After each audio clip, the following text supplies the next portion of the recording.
Hello,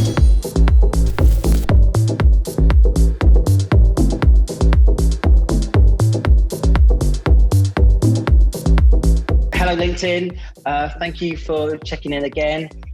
As I said previously, this is a latest in our series, following on from the RDLC lockdown videos, which went really well, and we love that. So we're trying to interview brilliant people who influence our industry, people who make a difference to us, and people that I like, obviously, because I don't hang around with people I don't like very much. I have a choice. So the latest in the series of the M&A maximizing shareholder value sessions. Something every recruiter does. You start a business up and the first thing you do about is work on your exit strategy, some more than others. Now, today's guest is a bit of a legend. So, Carl, you've got quite a lot here. Bear with me while I read it, because I would have just said Carl, M&A God. But yeah, apparently I'm not allowed to do that. So I'm going to read it. So Carl is a partner and the head of corporate finance at national advisory firm RG. What does RG stand for? Rycroft Glenton, Gary. Why didn't I know that? Believe me, some things in life you don't need to know, and that's on the list of things. Okay, yeah. Otherwise, it would have been down there before. We specialise in providing advice to businesses in the human capital sector and all aspects of growth, change, transformation, including advisory on company acquisitions and disposals. Exit's a better word, isn't it? MBO, MBIs, refinancing, fundraising projects, whilst helping shareholders build and maximise shareholder value, which is exactly what I want to talk about today. Now, Carl is a leading M&A advisor and one of the nice guys to the sector, which includes the subsectors of recruitment, search, training skills, and has advised on dozens of, and I know quite a few of them, mid-market transactions over the last 10 years, including the sale of Gap Personnel to Trust Tech, the sale of Crimson to Harvey Nash, and the sale of Just Teachers to Sovereign. And you kept your fingers on that one. To name but a few, he sits on boards and he's an advisor and a NED and obviously a competitor. So as we start, hello, Carl. Gary, good afternoon to you. What an incredible introduction. Half of it was true, half of it was not, but nonetheless, an exceptional introduction, Gary. Well, somebody wrote it, so I'm just reading it. But before we start, we were just talking offline about living in lockdown. How's it been for you, and how's it been working at home, and how's it been in that M&A space, specific about recruitment, really?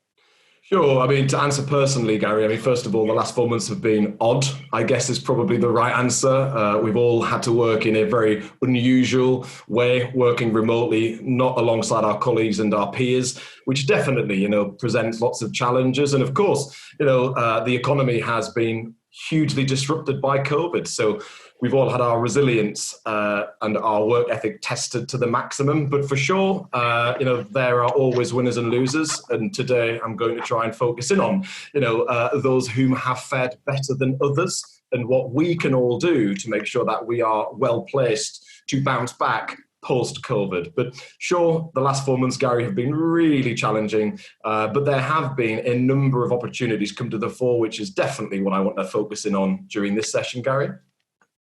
Well, shall I just let you do that? That sounds perfect. But what would you like to talk about first?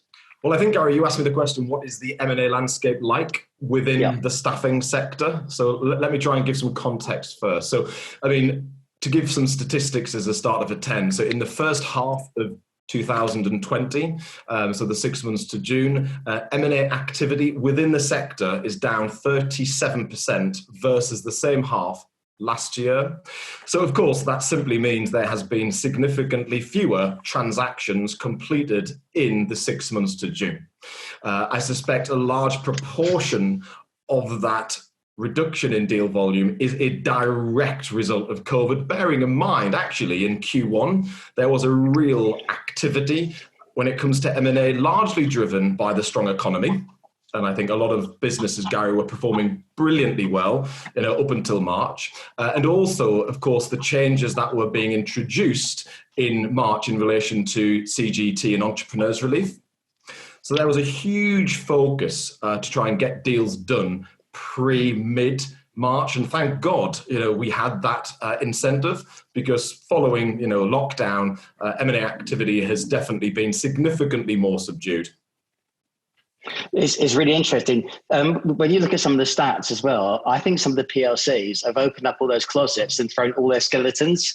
So there's an opportunity to throw out all your dead wood, all your numbers, all those bad things that happened and blame COVID for this moment in time. So it looks like some of the stats that have come out from the robust, bigger PLC numbers, businesses, I think that's impacted everyone's sort of sentiment for what's going on at the moment. Absolutely right, Gary. And of course, let's face it, the economy is built on a number of different facets. And one of the key ones is, I guess, people's perception in market confidence, which is very emotive. So you're right, a lot of big businesses that have restructured, that have or will soon make redundancies, they're all using COVID as the reason for that. And I'm sure in part there is truth in that. But I also think actually maybe, as you say, some businesses are just using this period of softened performance as an opportunity to cut overhead. So you have the luxury of, as I do, sort of seeing quite a lot of businesses, what's going on, people doing really well in the same market. Why do you think some businesses are outperforming other businesses in this exactly the same sector? Sure, great question, Gary. So there's probably three areas that I would pass comment on, albeit there's many more, but the key three areas that we think are differentiating a very successful, highly performing business versus one that is performing less so positively. First of all, has to be geography. If, for instance, it's a generalist IT recruitment business focusing in on the UK, that business will not be performing as well as an IT recruitment business that maybe has a significant proportion of its business sitting in Germany, as an example, within specific areas of technology. So I think geography and where one is generating its revenue from will be having a huge impact on performance. I think secondly, Gary, I guess it's going to definitely be the sectors, and I mean the end industry sectors in which the end hiring clients sit. So again, let's just use an extreme example to prove the point. If your client base is predominantly businesses within the hospitality sector, the last 4 months have been horrid, full stop. Whereas if your end client is e-commerce, your business has only gone through the roof. So I think never before has the end sector of your client base been so important. And a lot of our clients who've completely changed strategy has done so by simply changing the end client base. So if you're an engineering recruitment business, you might not be able to move away from engineering recruitment because it's technically, what your business is known for. And it's the talent that you are able to access and deploy. But whether you place that engineering talent, into, let's say, a sector whereby they are manufacturing goods for, I don't know, let's call it the healthcare market, versus, a sector that is less so buoyant, is very much down to strategy. And the third area, Gary, definitely that's having a huge impact, will be, I'm going to call it delivery model. So, is it a contingent perm recruitment business? Because a contingent perm recruitment business in, let's call it hospitality, fashion, other areas will have not performed anywhere near as well as maybe a business that's placing IT skills through statement of work and an RPO or master vend business. So I think the delivery model part is so important. Are you seeing businesses try to pivot? I hate that word, but businesses desperately trying to change what they do, where they do it, how they do it. Absolutely. And sadly, one of the key things I absolutely, Gary, like yourself and Dean, have to try and bring to the table is the idea of changing course. You hate the word pivot. I hate similar words. But point is, why do tomorrow what you did yesterday and expect different results? It's just insanity, right? So a lot of what we've been doing is helping businesses anticipate what the next 3 to 4 years will have in store economically. We're then looking at the client base they work with. We're looking at their credit worthiness, the sector in which they sit, what we're likely to see. And of course, does that mean we have to repivot or change course? So those businesses that are going to weather the storm will be those, Gary, who can navigate, what's going to be a continued choppy landscape.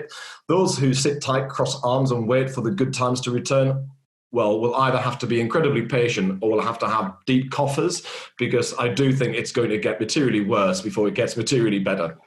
Well, Dean and I always said we'd love the market to have a light cull, like a small recession, because wouldn't that be great? With 40,000 businesses, they're not all good, but it's death by 1,000 cuts for the good ones. That's right. I wonder if we just flip to talk about the acquisition piece at the moment. Sure. Is there money floating around?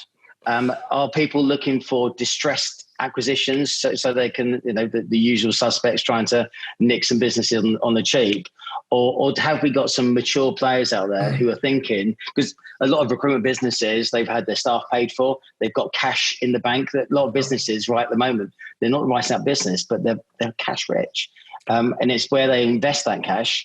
So potentially, are there organizations out there who are targeting specific niche acquisitions to actually add to the value and add to the part? Yeah, really good question, Gary. So there's a couple of things in there. So first of all, unlike any other recession or economic downturn that we've seen in our respective lives, there has never been more liquidity. So actually there is liquidity. The reason why businesses aren't performing is not because they can't access funding. It is because they've either had a significant reduction in demand, just because their end client base isn't recruiting, just isn't hiring, or it's because, of course, they are focusing in on sectors that are contracting. But the reason why businesses aren't performing is not because of lack of liquidity, Gary. So what does that mean? Well, it means a couple of things. I mean, as you say, a lot of businesses right now are cash rich, but they might be financially not performing well. And of course, that's because the government has propped up UK business. And people will have views as to whether, furloughing, whether CBILS is a good or a bad thing for business. But what I do know is, it has definitely provided businesses with a lifeline, which at some point soon will be taken away. And unless those businesses have started to ride a bike again without stabilizers, as soon as those stabilizers are off, those bikes are going to fall over.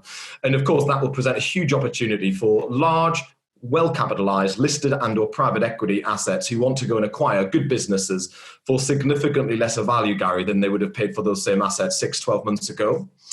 So that's definitely one area. If one is looking to acquire a business in an adjacent sector, a new geography, maybe giving access to more recurring revenue, so it could be an RPO or an MV business, absolutely, distressed M&A will feature, albeit probably not till Q1 next year, because of course we'll only start seeing furlough unwinding probably September time. And of course, a lot of the VAT deferral and CBILS loans don't have to start being repaid until early next year. So that's when we're going to see the consequences of the debt pile that the government have gave UK business. Interesting, but I interviewed Marion Somerset Webb, editor-in-chief of Money Week, and she just said, take every loan that you can, because the government isn't borrowing this money, they're printing it. And there's likely to be financial jubilees. So take every penny you can. So once these businesses have got this money slushing around behind them, a lot of people are sitting on it thinking, just in case for a rainy day, where I'm telling people to invest. So as if they were to invest, what would a good target look like? So what would that be in terms of sector and size of business split, perm contracts, solutions versus traditional recruitment, and location? So if you could a white sheet of paper and come up with the perfect prospect, what might that look like?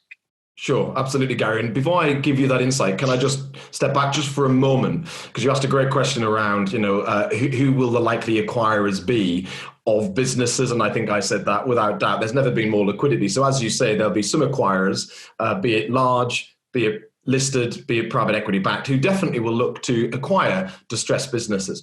I think the other two areas that I would definitely say we've seen a significant uptick in activity is large international groups disposing of non-core subsidiaries. So for instance, Trust Tech, a large Japanese business, I know they've been looking at their European footprint to see whether maybe there's value in those businesses outside of the group. We advised on a leverage management buyout of a business called Tech Consult, which was owned by a Norwegian group, but that's now been acquired by the UK management team. And that's because Tech Consult did not want to continue to have an interest in a business here in the UK. So there'll definitely be a number of opportunities for management teams to acquire the businesses they run from their founder, owner, manager, shareholders. So management buyouts are really interesting because there's liquidity in the market. so they can be funded. And of course, the management team, arguably, of any business is a potential acquirer because they know the business that's arguably looking to be sold. I think the only other third area is private equity, Gary. As you absolutely know, PE have a number of interests within the human capital sector, but specifically focusing in on recruitment. So there's lots of private equity backed businesses who will look to utilize some of its liquidity to acquire good businesses. So in answer to your question, what does good look like? Clearly, beauty is in the eye of the beholder, but to try and give some very quick context. So I think the first thing a good business has to have is it has to have scalable traits. Because, of course, any acquirer is buying a business to grow the business further. So it needs to be a business that has good systems, processes, procedures. It has to be a business that has a really experienced, proven, resilient senior management team who run the business. And, of course, resilience will have been tested positively or otherwise over the last 4 months. I think a good business, Gary, from an acquirer's perspective, has to be able to demonstrate that it isn't reliant on either a small handful of consultants. So we want to try and see at least 120k of GP per head coming from each of the consultants across the business. We don't want a lot of performance coming from only a small number of the billing headcount. Client reliance. We don't want to see a business that's got half of its NFI or gross profit, coming from one client. Wouldn't it be brilliant if there were, 100 clients all generating 1% of a business's GP? If one of those clients are lost, it's disappointing, but for sure doesn't compromise the business. I think the other area absolutely is the predictability around the fee income. So a business that has more recurring gross profit will naturally be more valuable to an acquirer than a business that does not. I guess the question as to how you create recurring revenue is one that's often asked, Gary. Certain things are, more contract, less perm might give one confidence that there is more predictability to GP. But of course, there's lots of challenges around contract, what with IR35. So a lot of my clients are moving more toward delivering through statements of work, almost consultancy provision, which definitely is a higher margin way of generating more predictable GP. But rule of thumb is a business generating 2/3 of its GP from contract or temp will be more valuable, more attractive to an acquirer than a business that's generating more than 1/3 of its GP from perm. For sure, client longevity is another way of having predictability, because even if you're a perm-only business, if all of your revenue comes from 10 very large clients, and those clients you have worked with for 10 years on an exclusive basis and retained, then that's giving you a huge amount of confidence over predictability, isn't it? I think the other thing is global footprint, Gary. So at the beginning of the chat, I explained that a business that has the ability to generate revenue from other countries like Germany, like the US, will be performing better than others and therefore likely more valuable to an acquirer. So a business that's got an international footprint with offices in countries whereby we think there are growth expectations placed economically will definitely make those businesses more attractive, because any buyer can scale in those territories. I think finally, a business that's focusing in on either functional areas or industry sectors where there is going to be growth. And I mean midterm growth. So, over the last few months, businesses in the education space, businesses in the hospitality space, businesses in certain areas of white-collar professional services like sales and marketing, those businesses have not performed necessarily as well as others. However, that is just a temporary softening in performance, because we all know in the UK there is a significant shortage of qualified teachers, and there is a significant undersupply of qualified teaching assistants. Students and children have to be taught in a classroom, and because now there are fewer children in any classroom, arguably there'll be a bigger demand for teachers in a market where there already was a significant teacher shortage. So of course, education as an example, the last few months have been difficult, but long term, the education market and a supply agency will perform well. So I think businesses that long term are placing talent into talent scarce sectors will naturally be of huge interest to potential acquirers, Gary. That's funny. You mentioned education. I think you've just helped talk Dean off a cliff right now.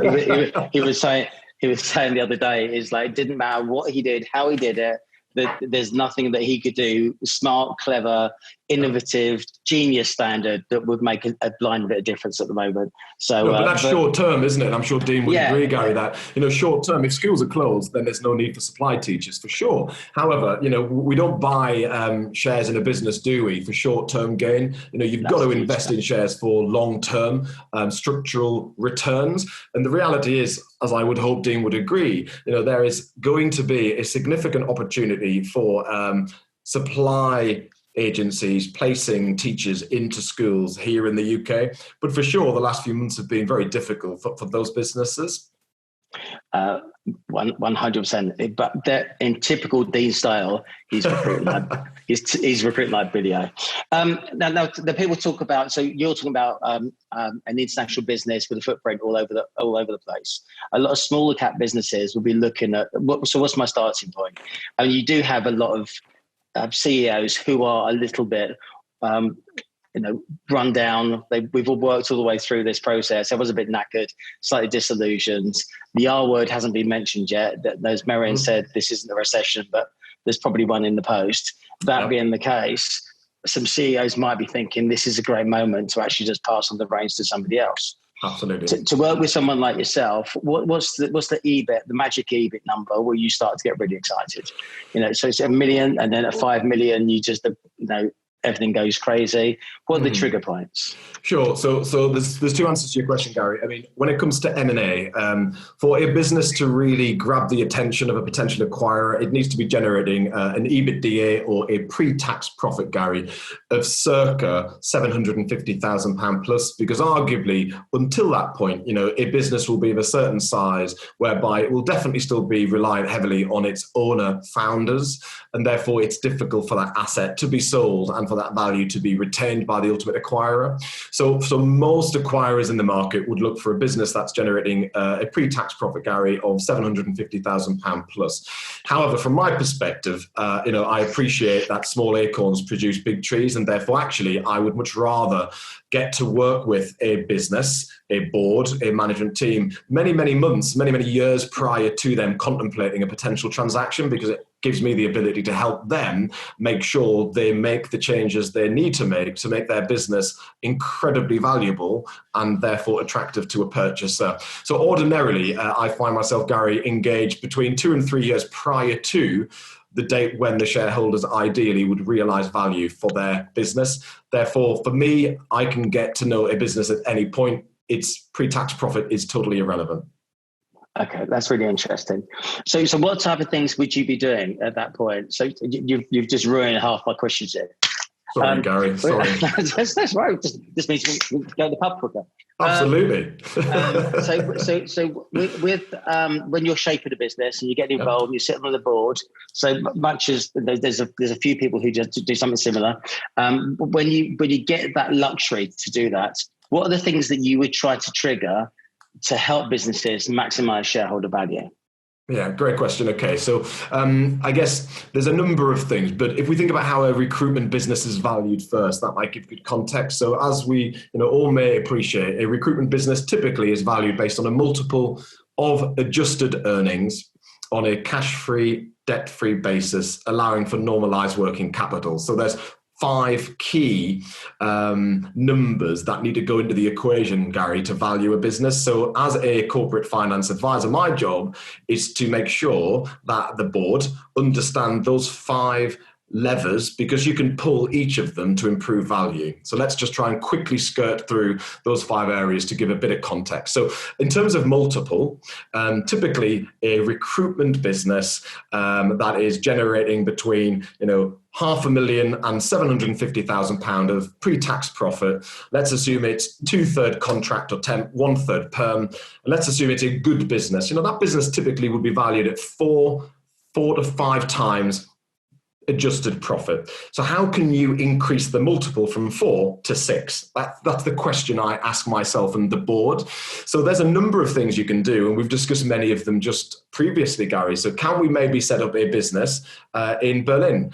Can we start increasing our international footprint? Can we access markets whereby margins are higher? So, placing an SAP contractor into Berlin will generate a much higher multiple than maybe the same if you were placing that same contractor here domestically. So we'd look at international footprint, we'd look at how we can scale the business, we'd look at how much of its GP was coming from certain markets, certain consultants, certain locations, and we'd effectively try and reduce business risk by having less reliance on any one client, on any one billing head, on any one geography, because of course that makes for a more diversified business, which will push multiple up. We'll naturally also want to try and drive scale through the business, because more scale typically means a heightened multiple. So as soon as you get beyond the 1 million EBITDA level, the multiple starts ratcheting north. And of course, beyond 2 million EBITDA, likewise. So the more scale the business has, the greater its EBITDA, the heightened the multiple. We'll also be looking at technology, Gary. So how can a business automate itself so that it can become more efficient and can deliver more of its GP down at an EBITDA level? We'll also maybe be thinking about cross-sell within the business. So the more wallet you generate from your existing client base, the stickier the client base becomes. That heightens multiple. So these are all of the things that we're going to be thinking about when trying to take a multiple from 4 to 6. And of course, the end sectors in which you are placing your talent into. So earlier I mentioned an engineering business. Imagine if your engineering business was placing talent into businesses that have been manufacturing medical devices during COVID. And I know that a couple of your Pirates members, in fact, have done just that, and they have performed just brilliantly as a result. So for sure, that's the first area. And all of that will impact multiple. It should also positively impact profit, or the adjusted EBITDA number used to value the business. Within adjusted EBITDA, of course, it is the profit of the business with certain adjustments.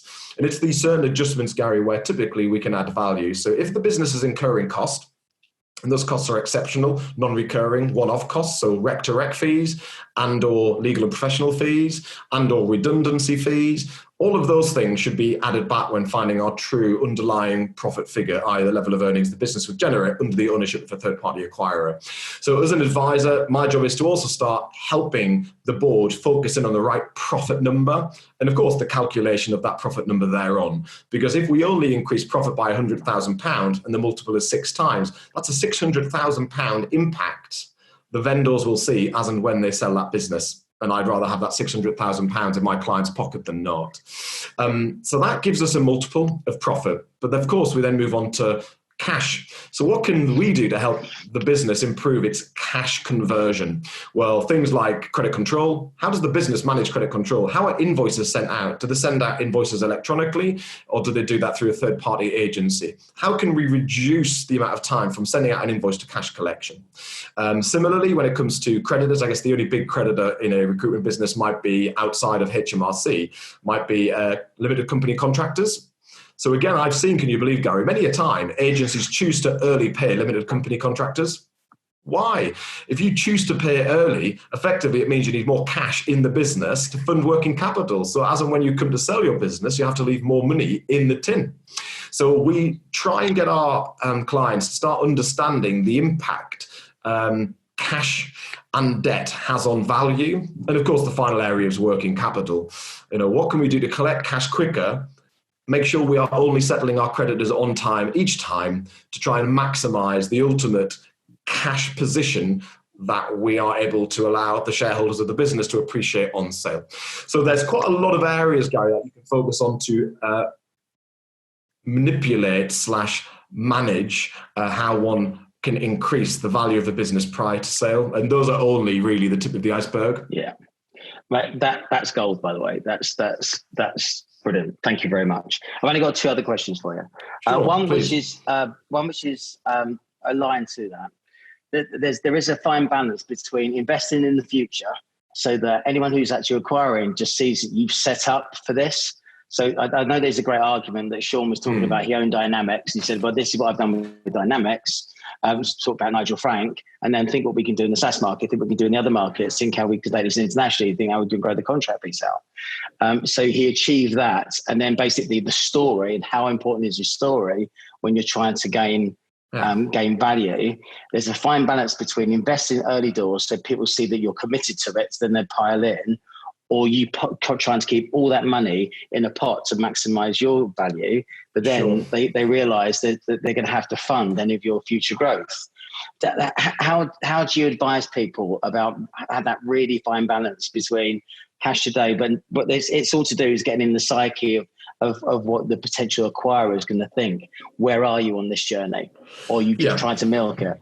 Yeah, it's a really good question, and as you can appreciate, it's quite an open, broad area and requires more than 30 seconds, Gary, to really give context. However, to try and give an answer, so I always would encourage my clients to make the right commercial decisions by their business as if there is no transaction in the offing, because typically that will mean you'll make the right decision. And you should never feel compromised, i.e. you are a director, you are a shareholder of the business. Your job is to make the right decisions by the business in which you are a statutory director of.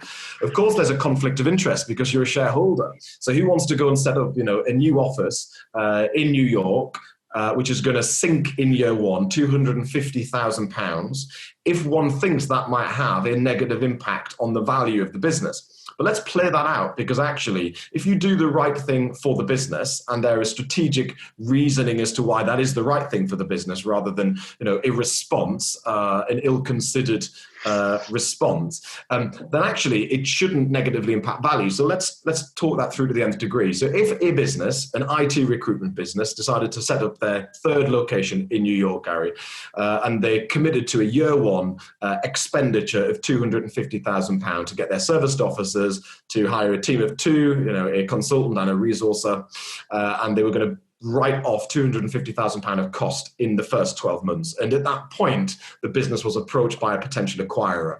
Well, what would we do? Well, we would do this. So first of all, I'd argue that the £250,000 of cost is an investment.